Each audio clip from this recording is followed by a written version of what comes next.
Hello and welcome to the EL Library Read Aloud of, sorry, my chair's a little back from vacation, of Nightbooks by J.A. White, read with permission from HarperCollins Publishers. So I hope everyone had a great vacation. I know I did. I'm glad to be back, and so I have taken a lot of notes over the last chapter, which was chapter 14, to catch us up on where we are today for chapter 15. So bear with me as I kind of read through my notes because it's been a long time. I reread the chapter last night so that I was all prepared for today, but I just, I want to make sure everybody's caught up. So on chapter 14, so Alex, remember, he woke up in the morning and he trudged back to the library thinking he knew he had to start writing sometime, and they had the idea of the jealous ghost story, and he felt like kind of he might be on the verge of a breakthrough. So he's doing that in the library. Meanwhile, Yasmin is in the library searching the shelves for more notes from the unicorn girl. Suddenly, she yells that she's found another entry. So they meet she's way up in the tower and he's at the bottom, so they meet kind of in the middle and sit on the stairs to take a look. This entry is longer, and in it, the unicorn girl tells them that she has figured out how to make a sleeping potion, but it smells so bad that she knows Natasha won't drink it, so that's going to be a problem. She needs to find something that she can use to hide the smell. So she vows to keep trying, but then she gets frustrated because she's so close to escaping and going home. She wishes that she was magic, because then if she was, she would turn Natasha into a toad or a snail. But all she has is a knife, and it is not sharp, she says, but it is sharp enough. So Alex and Yasmin are kind of worried about the darkness of the unicorn girl's note, but are also encouraged that maybe Yasmin can also make the potion that they need. So Yasmin tells Alex he needs to get back to writing, and that's when Alex has an idea. He tells Yasmin that they have to find out the missing ingredient and that maybe a story might actually help them. But suddenly they're interrupted by a loud yowl. They had forgotten about Lenore, the cat, remember the cat, and they fear that she has heard everything. And remember, she is loyal to Natasha. So the door to the library opens suddenly. Natasha bursts through the room. She scolds Alex and Yasmin for not doing their jobs, and despite their attempts at trying to convince Natasha that they were just doing research for the story, she doesn't believe them. She asks Lenore to tell her everything Alex and Yasmin have been doing. So they think, oh my God, they're going to be ratted out right now. So they're convinced that Lenore's going to rat them out, but instead they are surprised when Natasha tells them that Lenore has told her that they were telling the truth. After Natasha leaves, they realize what Lenore was really up to. The yowling was warning them that Natasha was coming. Also, they had left the books on Alex's desk open to the pages where the unicorn girl's writing had, written her notes. And Lenore had quickly closed them all before Natasha entered the room. They realized that Lenore is a prisoner too, and they vow that when they escape, they will take Lenore with them. Now they are 3. And that's where we ended up on Friday before vacation. So actually Lenore, who we always thought was working for Natasha, has actually decided that, she wants to get out with Alex and Yasmin. So here we are on chapter 15 called Dangerous Lies. Alex hadn't been lying to Natasha. In order to write his next story, he really did need to ask Yasmin some questions about magical oils. By the time they were done, he had filled nearly 2 pages with notes. Why did you make it seem like I know more about this stuff than she does? Yasmin asked. We both know that isn't true. I wanted to see how she reacted when I questioned her expertise, Alex said. Have you heard her grill me after I read a story?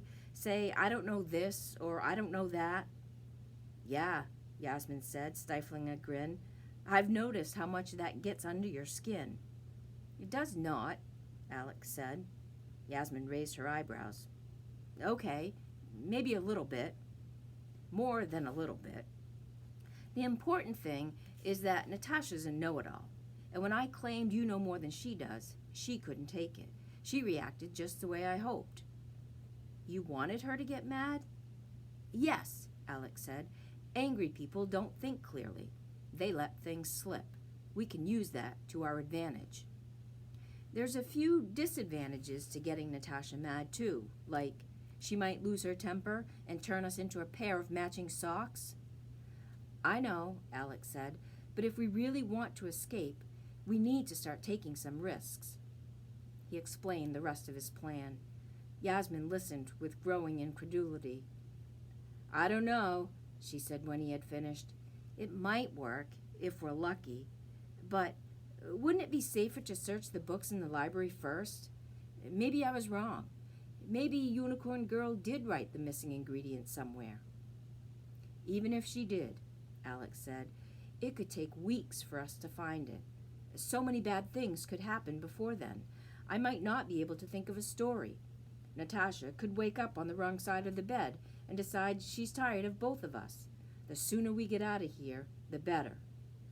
"But if Natasha figures out what you're trying to do—" "She won't," Alex said. "I'll be careful, like a word ninja." "You better be," Yasmin said, "or this is going to be the shortest story you ever told." After that, Alex settled into his chair and started writing. The story came easily. It turned out that he wasn't suffering from writer's block after all. He just wasn't ready to write his ghost story yet. Once he changed gears, the words flowed like running water. He finished just before dinner.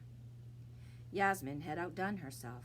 Honey-glazed ham, scalloped potatoes, cornbread, and fresh applesauce.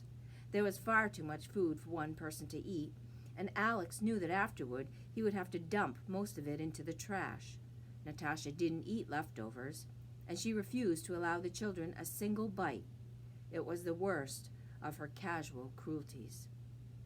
As Alex refilled the witch's glass, the succulent smells of the feast teasing his empty stomach, he imagined her taking a sip of lemonade and falling face first into her potatoes, sound asleep. The image brought a tiny smile to his lips. "What's wrong with you?" Natasha snapped, turning in his direction. "Why are you happy?" "Just looking forward to tonight's story," Alex said. "I think you'll like it." Natasha shrugged and tore off a piece of cornbread. Alex was no longer surprised by her indifference, though. He still found it puzzling. Despite her impressive library, Natasha had given no indication that she truly loved stories the way that he did. They were there to serve a purpose, like a hastily prepared meal. All she cares about is keeping the apartment calm and under control, he thought, feeding it darkness, like you'd toss hunks of meat to a wild beast. Alex wished he understood more about the nature of apartment 4E. Why couldn't Natasha use her magic to control it? Did it have a mind of its own? For the most part, the apartment helped Natasha by giving her the extra space she needed and bringing new captives to her door. But there were other times, especially when the apartment was in earthquake mode, that Natasha seemed almost afraid of it. Perhaps solving this mystery would help them. Perhaps not. Right now, Alex had to remain focused on the task at hand. After Natasha finished her second slice of pecan pie, they moved into the living room. Every movement he made seemed forced. Every word he spoke sounded wooden and exaggerated. He felt like a bad actor in a horror movie. "It's just your imagination," he thought. "There's no way the witch has any idea." "You're not telling me everything," Natasha said. Alex nearly dropped the nightbook in his hands. His throat suddenly felt as dry as a sandstorm. "What are you talking about?" he asked. "Don't play stupid with me," Natasha said. "You know exactly what I'm talking about." Alex hesitated, afraid to speak. "There's a reason you wanted to destroy your Nightbooks," Natasha exclaimed. "Something happened. Something that gave you that final little nudge. Maybe that very same day." Alex let out a slow sigh of relief. This isn't about tonight's plan at all, he thought. Nothing happened, Alex said. I just decided that it was time for a change. I wonder if I can make your nose grow like Pinocchio, Natasha said, staring at his face with a thoughtful expression. I've never tried it before. Something might go terribly wrong. She reached over and poked the and poked the tip of his nose. But you know me. I'm always up for a little experimentation. Alex swallowed nervously. Why is she bringing this up now? It's not worth talking about, he said. Natasha squeezed the arms of her chair and pulled herself forward. She grinned with triumph, her eyes popping out.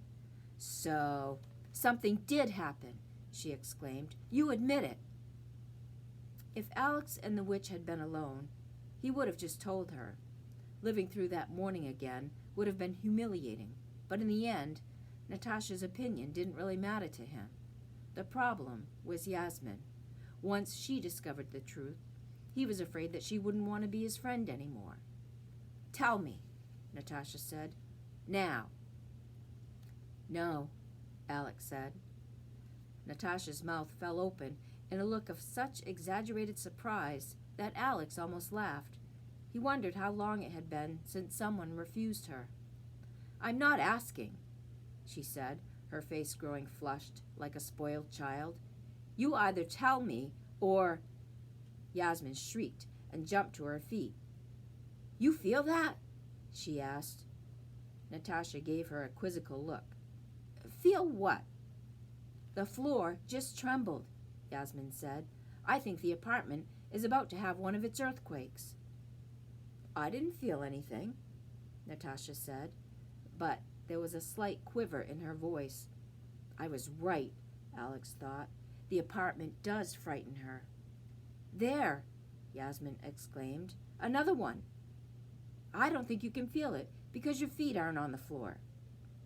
Alex's feet were on the floor, and he felt nothing. It was clear that Yasmin was lying. She had seen that Alex was treading in dangerous waters and made up an entire earthquake as a distraction. I felt it too, Natasha, Alex said, opening his nightbook. I should probably start. It feels like it's going to be a bad one. The witch spun in his direction. Then, what are you waiting for? She screeched, clawing nervously at her hair. Read. Alex paused a moment to meet at Yasmin's eyes. Thank you, and began. So Alex's story tonight is called Neverwarm. Excuse me. The great monster had terrorized the land for as long as anyone could remember. It swatted away armies and laughed at fire. Nothing could stop it. In desperation, the witches joined forces and cast a special sleeping spell. No one really thought it would work, but it did. The great monster closed its eyes and toppled over. 1,000 trees fell beneath its weight. At long last, its reign of terror was over. The next step should have been to kill the great monster before it woke up. After all, the monster was not immortal. It could be slain, like any other beast, with spell or sword or spear. Unfortunately, precious gems grew inside the great monster's mouth like minerals in a cave. They would stop growing when the monster took its last breath. And people are greedy. Instead of killing the monster, the witches built a city in its shadow. Over the years, they grew rich and prosperous from the monster's gems. They never went inside the mouth themselves. Each month, they selected a young boy, always from a poor family, and tossed him into the gaping maw. Sometimes the boy returned to the city with treasure held high. Most of the time, however, the boy was never seen again. The great monster might have been asleep, but it still needed to eat. In time, the original enchantment wore off, but the witches made sure that the great monster's slumber continued. Every morning, they scaled its body and funneled a powerful sleeping potion down its 5th ear. The recipe for this potion was as old as time itself. rat bones dissolved in a pitcher plant, widow orchid, powdered beetle shells. The most important ingredient, however, was bindweed, a rare plant that grew in swamps and sucked up smells instead of water. Bindweed was the only thing in the world that could hide the powerful stench of the sleeping potion. This was important, because the great monster had as many noses as teeth. Without bindweed, the terrible smell of the potion would wake it up. 1,000 years passed in this manner, and then one day, all the bindweed withered and died. The wisest witches gathered together to pool their knowledge. Was there a different ingredient they could use in place of bindweed? Serpent's tongue? Snail mucus? Charred plug seed? Nothing worked. The potion smelled worse than ever, so the witches called on the great warriors of the city. There was no other choice. They would have to kill the great monster, once and for all, before it was too late.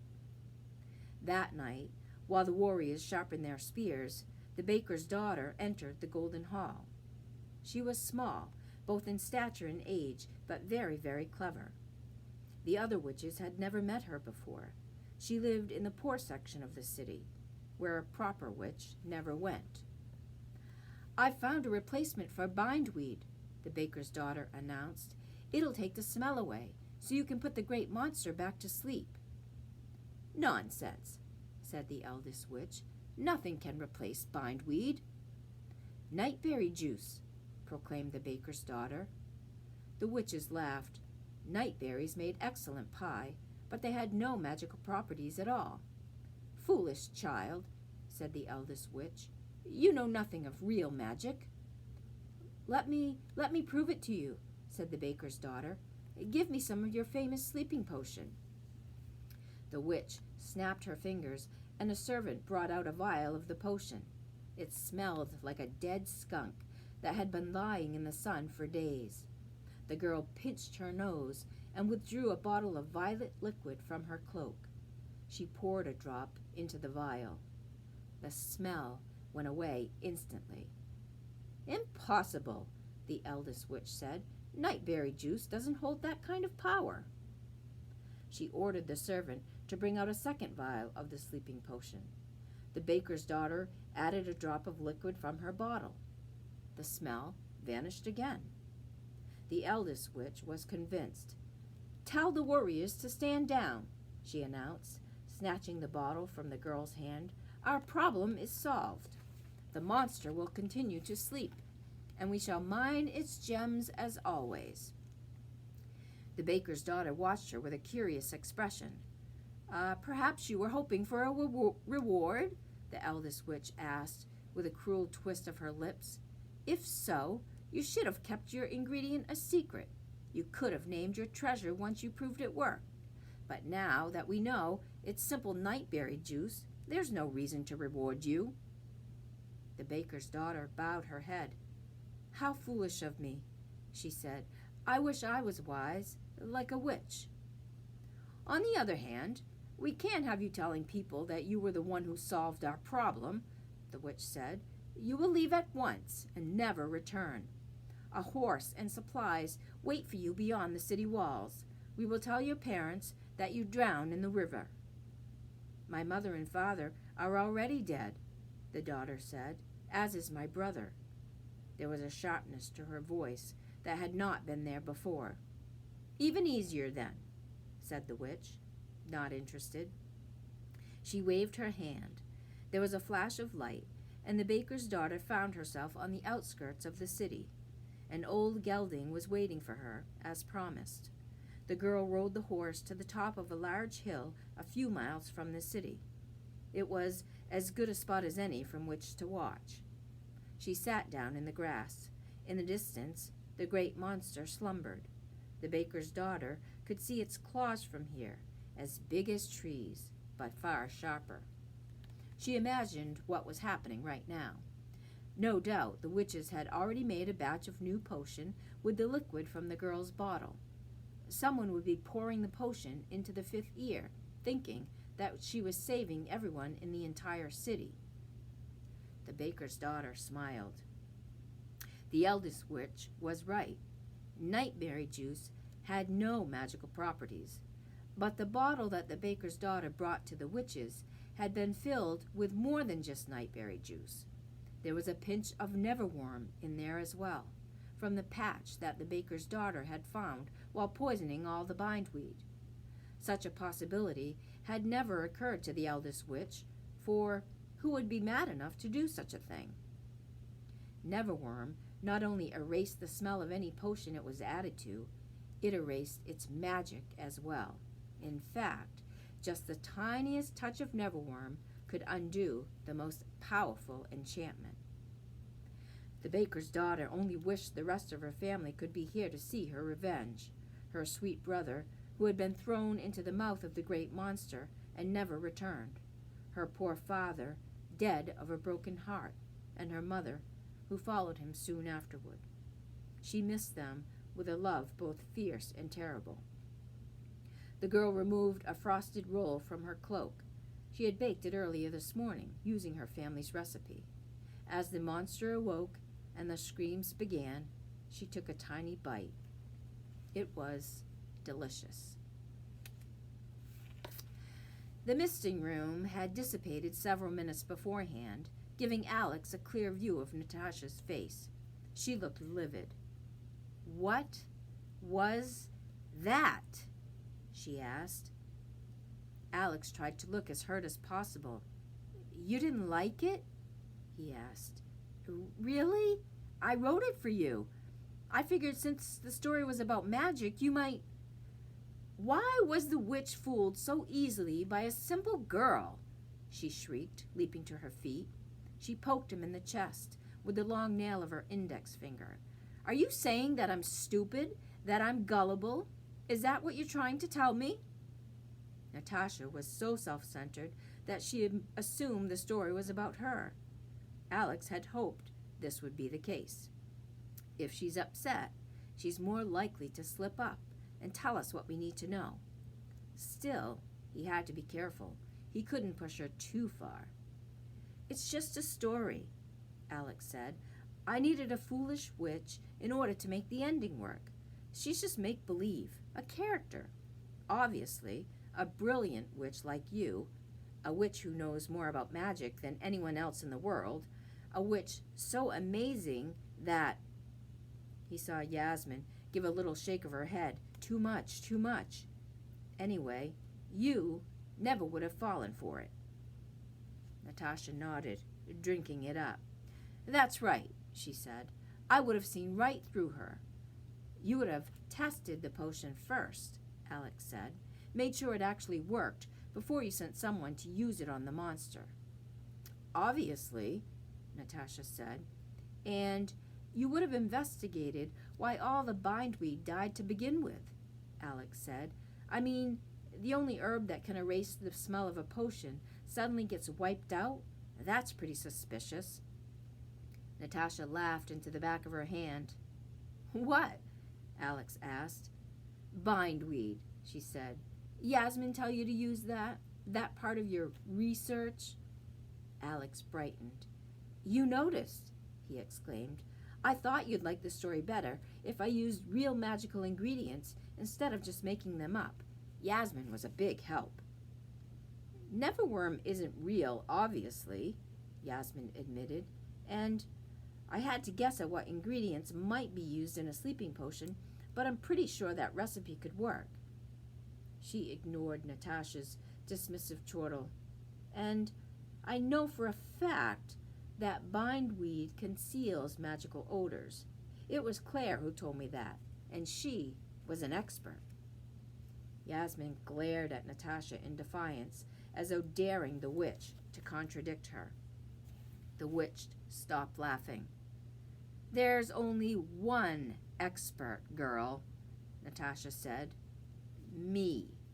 And I'm here to tell you that bindweed is good for exactly one thing: combining magical ingredients that would otherwise be incapable of working together. It's magic glue, nothing more." Yasmin shook her head in amusement, as though Natasha were a poor student who had just added when she should have subtracted. No, no, no, no, she said. That's totally wrong. Flames erupted in Natasha's eyes. What did you say? She asked. Alex sent a warning glance in Yasmin's direction. They had planned to get Natasha upset, but not that upset.